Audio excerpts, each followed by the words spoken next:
Supreme court पर की गई निशिकांत दुबे की टिप्पणी का मामला तूल पकड़ता जा रहा है। विपक्ष इस मुद्दे पर जबरदस्त हमलावर दिख रहा है, तो वहीं सुप्रीम कोर्ट के 2 वकीलों ने भी निशिकांत दुबे के खिलाफ एक्शन लेते हुए कोर्ट से अवमानना की कार्रवाई करने की मांग की है। वहीं निशिकांत दुबे के बयान से कल बीजेपी अध्यक्ष जेपी नड्डा ने एक्स पोस्ट पर जो है वहां पर एक पोस्ट किया है और उससे किनारा करते हुए उन्होंने साफ कर दिया कि बीजेपी का इस बयान से कोई लेना देना नहीं है, ये उनका व्यक्तिगत बयान है। लेकिन विपक्ष इस मुद्दे पर चुप बैठने को तैयार नहीं। विपक्ष के कई दलों ने एक साथ आवाज उठाते हुए कहा कि निशिकांत का बयान बीजेपी की सोची समझी साजिश का हिस्सा है।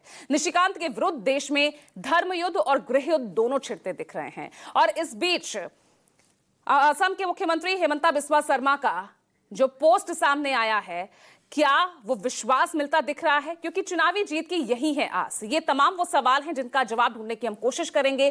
पार्टी लाइन से अलग बयान, एनडीए में तभी अलग पहचान, क्या इसके पीछे की रणनीति आपको दिख रही है? आज इसी को हम समझेंगे। सवाल और जवाब मौजूदा पैनलिस्ट से हम करेंगे। फिलहाल आगे बढ़ें, लेकिन सुनिए जरा क्या कुछ राजनीतिक बयान इस पूरे मामले को लेकर कल हमारे सामने आए। संविधान पर भारतीय जनता पार्टी और संघ का जो लगातार हमला होता है, ये उसका एक जीता जागता ज्वलंत उदाहरण है। सिर्फ किनारा कर लेने से काम नहीं चलेगा। प्रधानमंत्री की मौन स्वीकृति के बगैर न धनखड़ साहब ने जो कहा वो कह सकते थे, न निशिकांत दुबे ने जो कहा वो कह सकते हैं। अगर भारतीय जनता पार्टी गंभीर है इस विषय को लेकर, तो हमें ये बताएं, क्या निशिकांत दुबे को कारण बताओ नोटिस भारतीय जनता पार्टी दे रही है? क्या एक्शन लिया जा रहा है उस पर? कोर्ट पे जो है, कोर्ट पे इस तरह का टिप्पा टिप्पणी जो है नहीं छोड़िए, और न्यायालय पे अगर इस तरह का कोई टिप्पा टिप्पणी करता है तो कंटेम्प्ट होना चाहिए। दुबे जी हमारे संसद के सदस्य है, उन्होंने सुप्रीम कोर्ट के बारे में जो भी बयान दिया है, जेपी नड्डा साहब भारतीय जनता पार्टी के अध्यक्ष है और उन्होंने मतलब उसको रिफ्यूज किया है कि भाई ये भूमिका बीजेपी की नहीं है। बाबा साहब अम्बेडकर जी ने संविधान में जो अधिकार दिए हैं उसमें सुप्रीम कोर्ट से पार्लियामेंट सुप्रीम है, कानून बनाने का अधिकार पार्लियामेंट को है। तो दुबे जी ने जो स्टेटमेंट दिया है उससे मैं सहमत नहीं हूँ। विपक्ष तो पहले ही मुतमईन नहीं है वक्फ बिल को लेकर, वो सड़कों पर है। हालांकि सुप्रीम कोर्ट में मामला चल रहा है।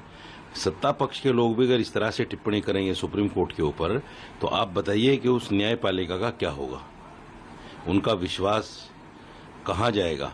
सीजीआई किस पाले में खड़े होंगे, सत्ता पक्ष के साथ या विपक्ष के साथ? जो भी बीजेपी के आला कमान हैं, उनको थोड़ा सा इस बात के लिए समझना चाहिए। बिला वजह की टिप्पणियां करना, इनसे पार्टी का ग्राफ नीचे जाता है। इसको कहीं न कहीं संज्ञान लेना चाहिए, क्योंकि ये वक्त जो है ऐसा है कि मुसलमान बीजेपी की तरफ देख रहा है, मुसलमान बीजेपी के करीब आना चाहता है। इसलिए आला कमान को चाहिए कि जो जितने बयान बहादुर हैं इनको थोड़ा सा लगाम लगाएं। देखिए, निशिकांत दुबे जी जो बोले हैं वो तो सही बात बोले हैं।